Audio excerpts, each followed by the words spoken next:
You know, when you see a piece of fish on your plate, do you ever stop and think about the incredible journey it took to get there?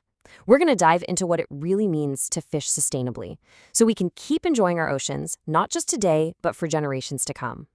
Honestly, the future of our seas really depends on us getting this right.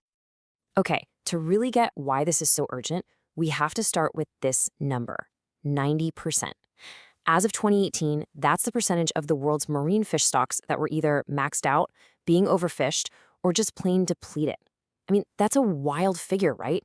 It tells you we are right at a tipping point. So what are we even aiming for? Well, it all boils down to this one word, sustainable. It's all about finding that perfect balance, right? Using the ocean's resources without wrecking them for the future. This is the big idea, the North Star for everything we're about to get into. So here's how we're going to break it all down. First, we'll get a real sense of the problem, the ocean's ticking clock. Then we'll check out some amazing tech that's changing the game. After that, we'll talk about the power you have as a consumer. And finally, we'll get into the big rules that govern the water. All right, let's just rip the Band-Aid off and start with the tough stuff, the ocean's ticking clock. Before we can even talk about solutions, we've got to wrap our heads around the challenges we're really up against. So one of the biggest problems with big industrial fishing is this thing called bycatch. Just picture it. A massive net is dragged through the ocean to catch shrimp, but it also scoops up sea turtles, dolphins, and tons of other fish that weren't the target. It's a huge problem, a massive waste, and a serious, serious threat to all sorts of marine life. Okay, but it is definitely not all doom and gloom. This is where things get really interesting. We're seeing some amazing innovation creating smarter tools for safer seas. It's providing some pretty brilliant answers to the problems we just talked about. And you know what's so cool? Some of the best solutions are actually pretty simple, but they're incredibly effective. Let's look at 3 pieces of gear designed to make fishing way more precise: turtle excluder devices, biodegradable fishing line, and circle hooks. First up, these things called turtle excluder devices, or TEDs for short. Seriously, think of it like a clever little escape hatch built right into a fishing net. It's basically a metal grid. Smaller stuff, like shrimp, passes right through to the back. But bigger animals, like a sea turtle, just bump against it and get guided out through a flap. It's a really simple mechanical fix for a huge biological problem. Next up, biodegradable fishing line. Look, we all know about plastic pollution, but lost and discarded fishing gear, nets, lines, traps is a massive part of that. This stuff can just drift around for years, continuing to catch and kill animals in what's known as ghost fishing. It's pretty grim. But these biodegradable lines, if they get lost, they just break down over time. Problem solved. And finally, we've got circle hooks. This is a perfect example of how a tiny design change can have a massive impact. You see, the traditional J-shaped hooks often get swallowed by the fish, causing all sorts of fatal internal injuries. But these circle hooks, because of their shape, almost always catch the fish right in the corner of the mouth. It's just a brilliant little redesign that means if you catch the wrong thing, you can release it, and it has a much, much better chance of surviving. Okay, so that's the tech side of things. But where do you fit into all of this? Well, that brings us to the power on your plate. It is so easy to feel like, what can I do? But trust me, your choices at the grocery store or a restaurant, they matter a lot. I'm sure you've heard this before, or maybe even thought it yourself, that your individual choice is just a drop in the ocean, right?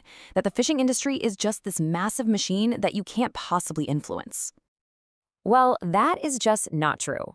Every single time you choose to buy seafood that comes from a sustainable source, you're basically casting a vote with your wallet. You're sending a powerful economic signal straight to the fishing companies and the supermarkets that, hey, sustainability isn't just some niche thing. It's what we, the customers, demand. So how do you actually do it? It's way simpler than you might think. Just keep an eye out for trusted certification labels, like that little blue MSC fish logo. That's the Marine Stewardship Council. And hey, be a little adventurous. Instead of always going for the big names like cod and tuna, which are under a lot of pressure, why not try a different kind of fish that's more abundant? It really helps take the pressure off those super popular species. All right, let's zoom out from our dinner plates to the really big picture, the rules of the water. Because awesome tech and smart consumer choices are crucial, but they've got to be backed up by strong, effective laws that govern our oceans. Around the world, there are basically 3 main tools in the legal toolbox for managing fishing. You've got exclusive economic zones, which give a country control over the waters up to 200 nautical miles from its coast. Then there are quotas, which are hard limits on how much of a certain fish can be caught. And finally, you have seasonal closures, which are like a timeout for fishing, usually during breeding seasons to give fish populations a chance to bounce back. But here's the thing. These rules didn't just pop up out of thin air. A lot of them were born from some pretty intense conflicts. And to really see what I mean, let's look at a fascinating case study, the incredibly tense and dramatic history of British fishing. This timeline really tells the story of a huge shift, from basically a free-for-all to a super regulated system. Back in the 1870s, new steam-powered trawlers sparked the very first worries about overfishing.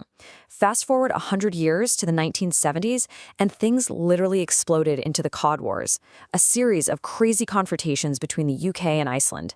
That was followed by decades inside the EU's common fisheries policy, and then, of course, the vote to leave the EU, which was partly driven by the desire to take back control of those exact same waters. The Cod Wars had a massive global impact. It was this total David versus Goliath showdown. You had Iceland's tiny coast guard going up against the might of the British Royal Navy, and their tactic was amazing. They invented these special cutters to slice through the nets of the British trawlers. There were ship rammings. It was intense.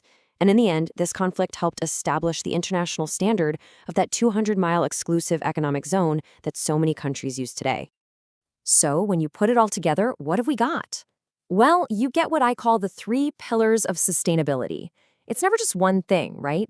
It's this powerful combination of smart technology that reduces waste, informed consumers who drive the demand for good practices, and effective laws that create a level playing field for everyone. All 3 of those pillars are absolutely essential. There's no doubt about it. But as our oceans face more and more pressure from climate change, from pollution, you have to wonder, which one of these is going to be the most critical for writing the next chapter? Will it be some new technological breakthrough, a huge shift in how we all shop, or a new era of global cooperation? It's definitely something to think about.